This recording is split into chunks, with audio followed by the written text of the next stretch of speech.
Hi guys, welcome back to my channel. Today I'm going to share with you guys my foundation routine for covering my acne spots and blemishes and texture. If that sounds like something that you're into, please keep watching.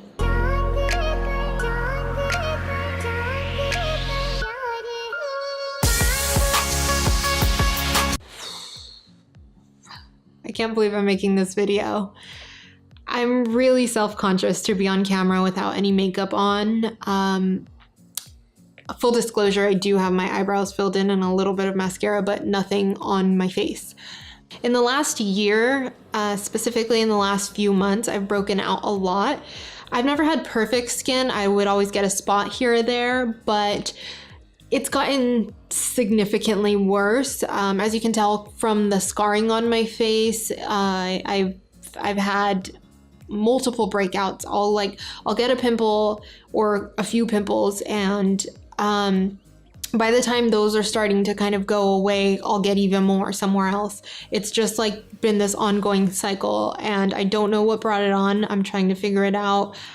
But it's left me really self-conscious, and I mean, to the point where sometimes like I've broken down crying about it. It's very defeating when you're trying to figure out what's wrong with your skin and how to fix it, and you're kind of struggling with that. So like I said, I've been reluctant to film this because, you know, coming on camera and putting this out there for the world to see with no makeup on is scary.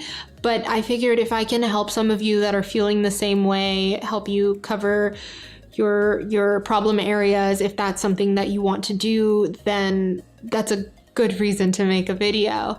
So I've had to change up my foundation routine since having these problems with my skin. What I was doing before wasn't covering what I needed to cover, and it was making my foundation look really cakey. I've also had these like weird bumps on my skin, like this weird texture.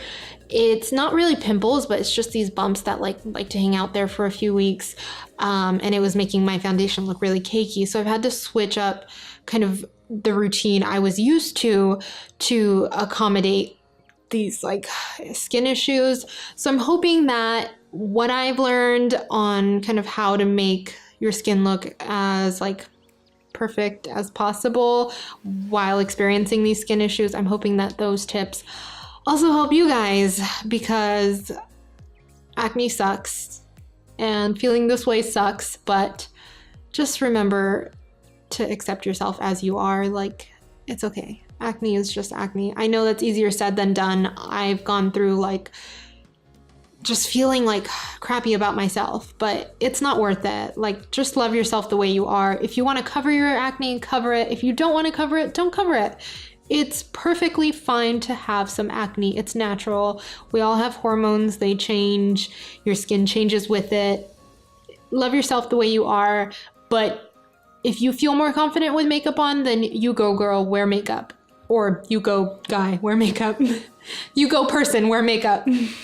Okay, I'm gonna pin my hair back so that you can see my whole face. Oh God. Okay, so the first thing I've found that's really important is to focus obviously on skincare. Make sure your skin is moisturized before you start. This was something I was already doing, but you want to make sure your skin is moisturized, you've got your eye cream on. Making sure your skin is moisturized also helps kind of even out the skin texture a little bit, makes it a little bit smoother. Another thing that helps with that is using a good primer. So the one I'm using right now is this Becca primer. This is the First Light priming filter. I like primers that also have a little bit of radiance to them. So if you have more texture, you want to use a primer that kind of evens that out. I've heard the Benefit Professional is really good for that. I haven't tried that one myself, but I have heard that. So, you know, that one's another one to give a try. So I'm just going to I usually take about 2 pumps, about that much, and just work it into the skin. I'll just dab it everywhere. And then just work it into my skin. I think I mentioned that I already have moisturizer and eye cream on. So I was someone who never used primer before. I just felt like it was like a completely unnecessary step. And now when I don't use primer, I totally notice a difference in how my makeup sits and how it wears, in how like just overall, just the quality of my makeup looks better with primer on, which is not something I even considered. pre-acne. So the next thing I like to do is color correct. I did a whole video on color correcting for dark circles and concealing dark circles. So I'll link that down below, as well as all the products I've mentioned. But this specifically, I'm talking about any redness, discoloration you have on your skin. So I like to go in and cover anything that looks really red or really dark, just to help with concealing and not leaving like a weird grayish tint on your face. So I'm gonna use the NYX color correcting palette. For under the eyes, I use a salmon color, and I also use that on any acne scars I have. So if you notice, like right here, I have this scar that's kind of like a purpley brown color. So I'll use a salmon color there to color correct that area. But on anything that's like an active, like reddish pink pimple, I'll use a green color corrector. So I have some like spots right here that I'm concerned about, so I'll use green on that. So I'm gonna start with the salmon, do that under the eyes.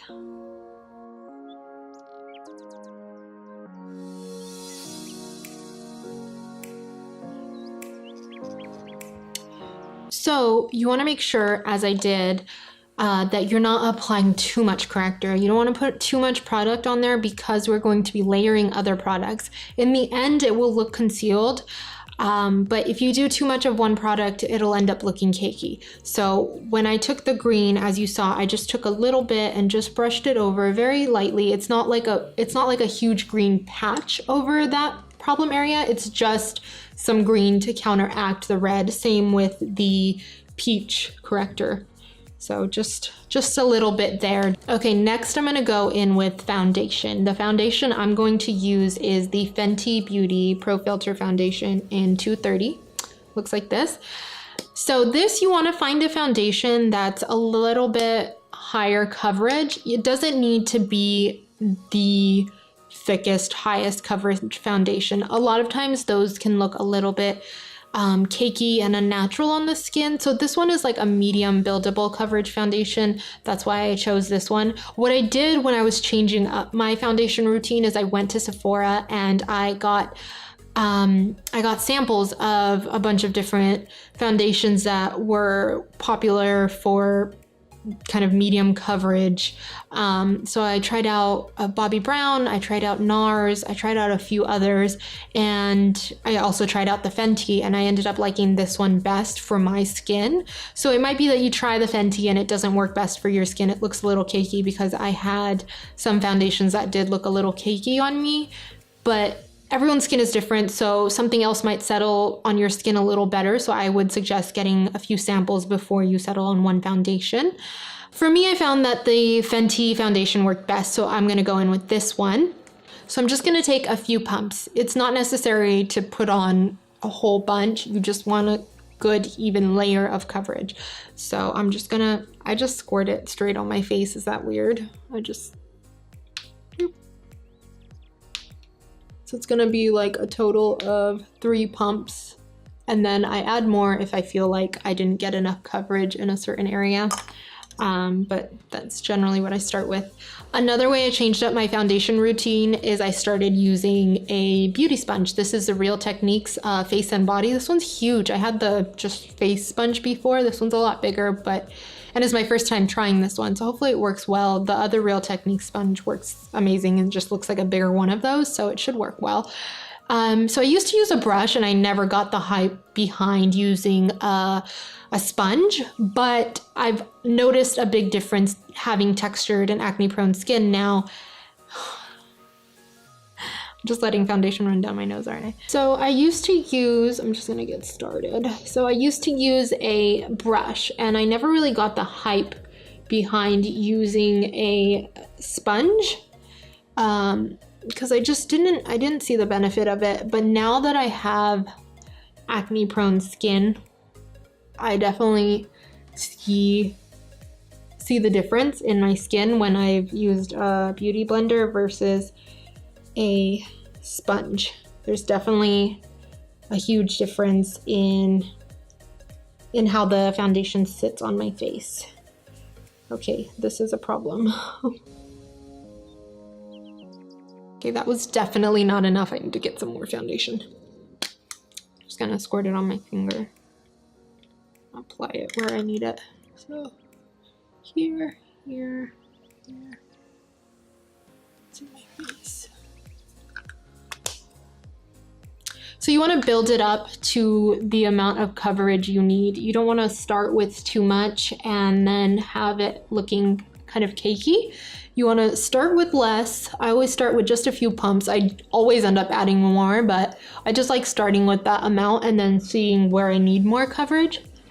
But also don't feel the need to layer on too many layers of foundation. We're gonna go in with concealer for like specific problem areas, but you don't want to, you don't want your whole face to look cakey. If you have a problem area, you can cover just that problem area. Another thing I didn't mention is you want to make sure you're taking your foundation down onto your neck. My voice is like, So you want to make sure you're taking it down onto your neck because you're using a little bit more coverage. You want to make sure that color is even and you don't look like you're wearing a mask. So just, even if like it's your perfect shade, you want to make sure you're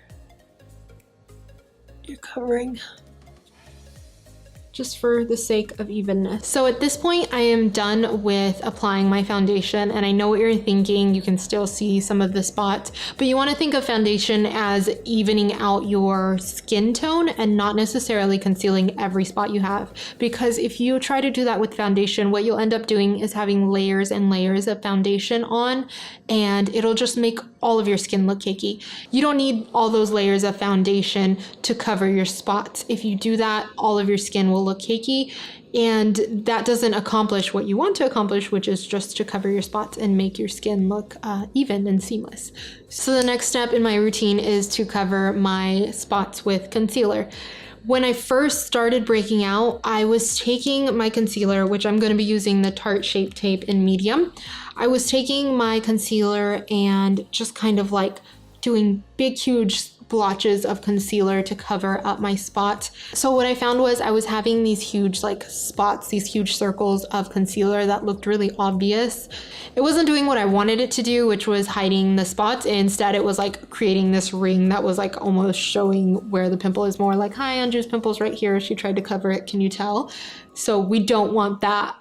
We want to make it look like it's not even there. What pimple? What are you talking about? So what you do is you take your concealer, which you want to get a concealer which is skin toned. If anything, just very slightly lighter, but no, not the same as what a lot of girls apply under their eyes, which is significantly lighter to bring light to that area, which is fine. But for covering pimples, it'll only draw more attention to it if it's this like really bright spot on your skin. You want it to be the same color or slightly lighter, but no more than that. So we're gonna take this concealer, I'm gonna open up the brush, and I'm not gonna use this wand. If I use this wand, it's gonna leave a huge spot and it's gonna be too much concealer for what I need. So what I do is I take my Kat Von D 40 brush and I just get the edge of the brush to take off a little bit of concealer. Just lightly brush it on the edge of the brush, just to get some concealer on there. So what I'm gonna do is I'm gonna take like this spot here on my forehead, I'm gonna use that same corner and just go right on top of where the pimple is. Just ever so slightly, like you wanna use the lightest hand possible. So you see that coverage right there. And then you just blend out a little bit just to make it look a little more even. Again, you want to use the lightest hand possible. You don't want to move the concealer around too much because then it kind of lessens the opacity of it, so it makes it not as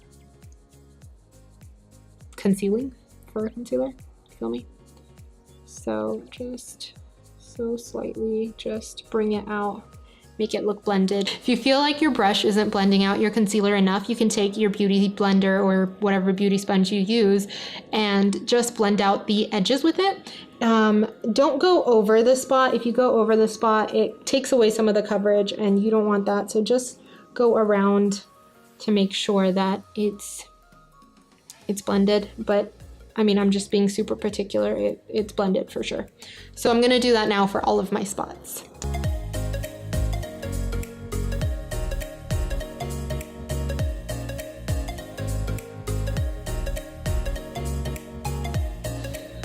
So if you feel like you went over it and your spot still isn't concealed, you just take the tiniest bit, and this is just like on a few of like just a few hairs of the brush, and you just go right over it and just on top of the darkness, just right there, and don't move the concealer anywhere else.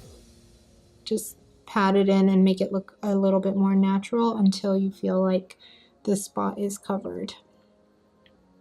Also, if you have an area of discoloration, in that case, you can take the concealer and just spread it over the area just to apply a little bit more coverage. So I have that right here. I'm just gonna take a little bit. Oh, I ended up putting way more than I meant to. Yikes. Okay, not to worry, we'll blend it out. This freaking sponge is so huge. I should have just gotten another small one, but thought I'd try out the face and body. Just probably take some getting used to. It's still a good sponge, it's just really big. I have a little bit more darkness right here. I'm gonna cover that. But this time I'm gonna make sure I don't put too much concealer.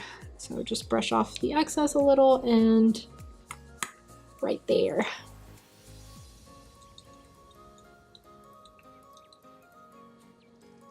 Cool. Okay, all my spots should be concealed. If you can see any, pretend like you can't see them. Thanks. Okay, so I just took a break to eat pizza. It was one of those days where I was like running around all day. I had breakfast and then I was so busy all day that I didn't think to eat, and I just like didn't feel hungry because I was so preoccupied. And then I sat down to film and I was like, holy shit, I'm starving. So I just ate. I feel a lot better. Excuse me if there's food in my teeth. But we're gonna move on to the next step now, which is just concealing my dark circles. So I'm gonna take the same concealer, which is the Tarte Shape Tape in medium, and just apply it.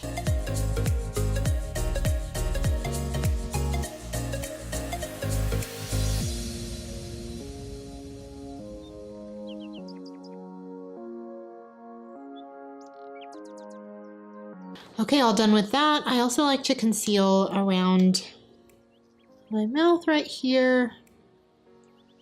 I just find that it looks more even with a little bit of concealer there.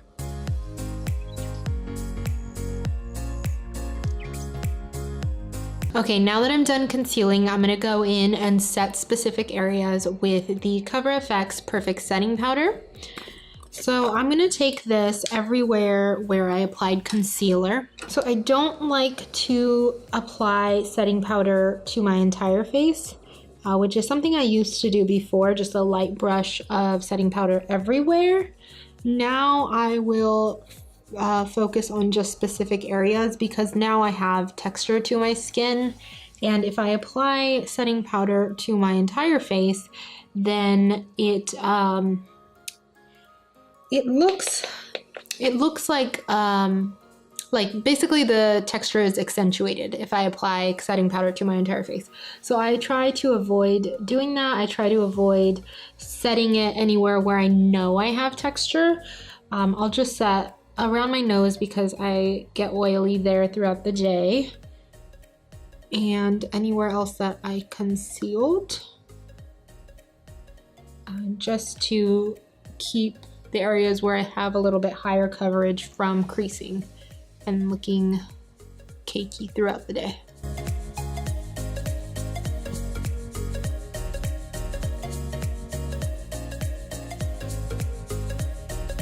Next, I'm gonna highlight my under eyes with the Kat Von D Shade and Light palette with Lucid and Lyric. So I'm just gonna take those under everywhere I applied concealer under my eyes besides where it creases. There we go. I also apply highlighting powder if I find that a certain area of my face is looking dark due to like discoloration or acne scarring. So right now I feel like my in between my brows is looking a little dark.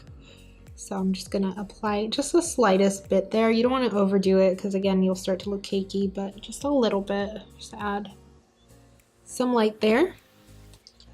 Okay, all done.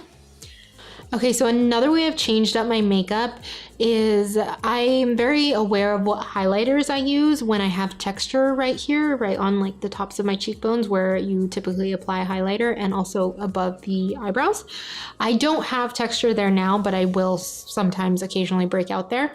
So instead of using a powder highlighter when I have texture in those areas, I use a liquid, or you can use a cream highlighter, because those highlighters don't stick to the texture as much. They don't accentuate it the way that powder does. So right now I'm using the Cover FX Custom Enhancer Drops in Sunlight. So I'm just gonna take a little bit on the tops of my cheekbones and anywhere else that I want to add some light. Just do a couple drops. I also like to do it above my brow. Just a tiny bit. These drops a little bit goes a long way. Do just like the tip of my nose and right above my lip. So I use a matte finish foundation right now. I feel that dewy or satin foundations can kind of accentuate texture as well, can kind of call attention to areas that you don't really want to call attention to. So for that reason, I find that highlighter is helpful. If you're not a fan of highlighter, I mean, feel free not to use it, but I think that it makes the skin look a little bit more natural to have some dew, some glow to it, as your skin naturally would, versus being completely matte. But if you're not comfortable with highlighter, you know, that's your call to make. But I think it just, because we've applied so much coverage, I think this is a good way to bring back some dewiness and some light to your skin.